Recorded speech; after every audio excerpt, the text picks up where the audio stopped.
I pray that we can find and build the government that we deserve, and the ones that live in this country who are part of the latest generation of immigrants in this country, I just pray that they can be treated with the same dignity and respect of the ones who came before and built this incredible immigrant nation. With Miranda Khan, J.D. Hayworth back on America's Forum. Miranda, we just heard there from Alejandro Inarritu, the director of Birdman, the motion picture that won Best Film at the Academy Awards last night, blurring the line on immigrants. See, the problem's not legal immigration, it's illegal immigration. And there's a big difference. Yes. Meanwhile, President Obama is not backing down, though, on immigration. The president attempting to file an emergency court order to restart the president's executive action. This, of course, after a federal judge in Texas blocked the immigration action from moving forward. So for more on this story, to whom do we turn? Whom better to turn to than our friend Javier Manjarres, the managing editor of the Shark Tank political blog. And Javier, you add to your portfolio I do. With the publishing of the new book. You are now the author of Brown People. Yes. Hispanic Politics and the Disunited State of Amigos. And look at the cover. Why, Javi, it's you right there. You like that pink shirt I'm wearing? That's an interesting way to frame the issue. Yes. Before we get to the book. Takes a strong man, right? To wear pink. Yes. Well, my dear departed mother would never, she'd call it heather red. So you're wearing the heather red shirt. There's no way to get around this, though, and we'll get to the book in a second. The injunction last week, and now the White House going to court trying to get an emergency lifting of the injunction. Trying to block the block. Right. That's right. Trying to block the block. Well, look, this just speaks to the desperation. Look, they realize that even Texas judges or other judges around the country see this as unconstitutional, un-American. It's unconstitutional. It's amnesty for illegal immigrants. And now that it's backfiring on him, he's pushing forward. He's using the courts against the courts now. I think it's kind of laughable.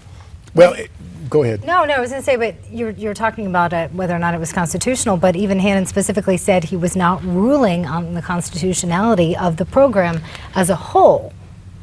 Yeah, it has like 123-page order. Right. And his ruling has to do with a prior public notification of the president making a change. So it's a finer point, it's a more subtle point of legality, if you will, rather than the broader constitutional question. And yet, Javier, the constitutional question remains a president usurping the authority to just say, I'm going to change immigration law, and there's nothing you're going to do to change what I do. Right, but this is important for the whole party moving forward. He needs to make this stick. He needs amnesty to go through, and this is a big speed bump for the administration and for the Democrats in moving forward to 2016, 2018. They think that because all Hispanics are monolithic, which they're not, they're all going to vote along those lines because they all support amnesty for illegal immigrants. Like this producer of this movie, whoever he is, great hair he's got, fine, but you know what?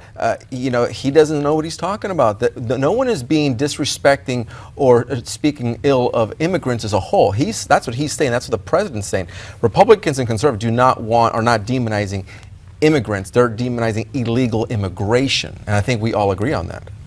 How do you think and is there a way to compromise, because both parties have been trying to do it for years now? I mean, realistically, even you can admit, JD, you cannot get rid of But that's a straw man. I'll leave it to Javi. Right. I'll argue, go ahead, Javi. Realistically, what are you supposed to do with those 5 million illegal immigrants? Well, obviously, look, both sides have pandered. They think immigration is the key to winning that coveted Hispanic vote. But at the end of the day, you can't ship them all. What are we going to become, the Gestapo, and create a huge bureaucracy and have all these agents come in and ship people out and truck them out like the Nazis did back in the 1940s? You can't do it. So again, they're here. I don't think they're going anywhere. I think with E-Verify and other programs like that, a lot of them will leave by attrition. But for the most part, they're going to be here, and they need to address that. And again, we need to just revamp somewhat the immigration reform policy, but for the most part, instill the laws that are already in place. Well, the problem now, and the problem for many years, has been a failure to enforce existing law, because when you enforce the law, guess what happens? people obey the law or they understand the consequences of not obeying it. When you get murky, you have the big problem. Obviously, Javier, you call in with crystal clarity the political aspect of this. That's the whole subject of the new book by Javier Manjarres. And when we come back, we will speak specifically of that book, what prompted Javier to write it, what he hopes to achieve in its publication. The author, as well as blogger, stays with us. You do too. As promised, we're going to continue the conversation now with Javier Manjarres, managing editor of the Shark Tank political blog and the author of the new book. Just look right there and smile, Javi, and we'll see like magic. Right See, I was going to do that transformation to the cover. That guy looks familiar.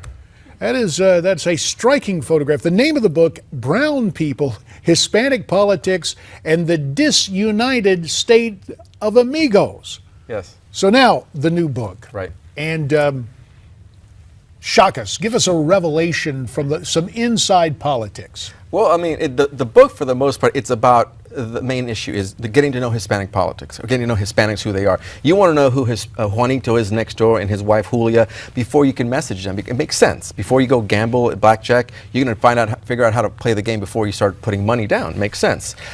One revelation, it's a quirky story that I throw in the book that just for fun.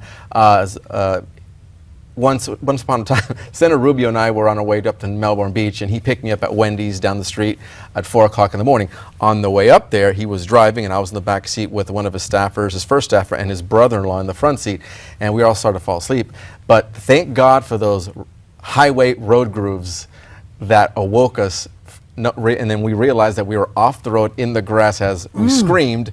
Rubio pulled back onto the road. Listen, I don't know if he saw an armadillo. I don't know if he saw deer. I don't know if he was, I want to say he was texting or distracted. Yeah, of course not. Yeah. But let me just tell you, a lot of us saw our lives flash before our eyes. It's interesting. We laughed about it afterwards, but at the moment it was kind of scary. So campaigning And is tough. put that story in your book. He knows about that. Well, yeah, of course, he has to.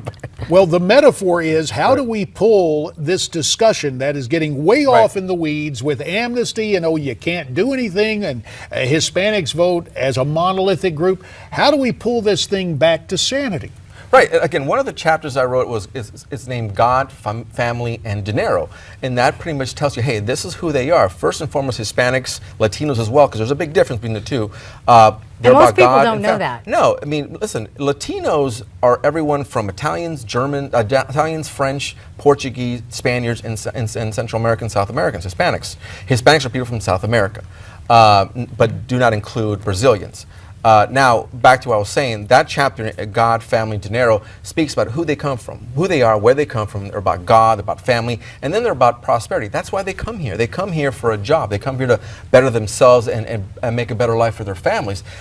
They come here on vacation, they overstay the visas, but for that, because they're leaving these repressive regimes and countries, again, to find a better life for themselves. And it's important to understand who they are, why they think this way, why they vote Democrat when they come here, what are their political affiliations in those respective countries of theirs, and why are they then Democrats or in some communists back then, but compared on what they have to offer in those countries, makes sense. But it's important, again, this book is about who they are before you can understand who they, before you can actually message them on immigration reform or anything. So is this to help politicians better understand who they're marketing to? Well, I mean, yeah, it's for everyone, because look, I speak to a lot of Hispanics.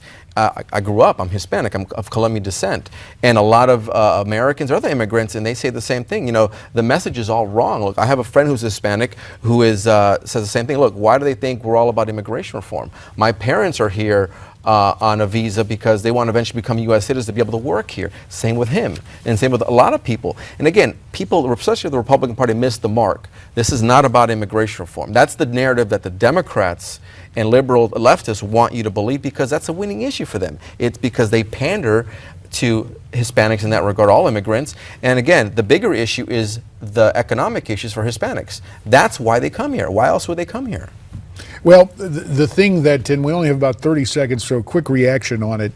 Yeah. Blurring the lines, taking the word illegal away from illegal immigration. For all intents and purposes, with the complicity of the mass media, has the left won that issue by taking it away? 20 seconds to respond. Absolutely. They've set the narrative, but the problem the Republicans have is they haven't countered that narrative. They haven't had an argument to counter it, or they're too afraid of being called a racist party, and that's what the problem is. The minute they're called racist, they back away. And some interestingly named chapters in the book. Very quickly, your favorite named chapter. Arroz con pollo politics, wet foot, dry foot, wetback. Whoa! That's Well, about you Cuba- said it, I didn't. You that's see about the Cuba book, immigration reform. Brown People, Hispanic Politics, and the Disunited 50 State Shades of of Brown. Amigos. More when we come back.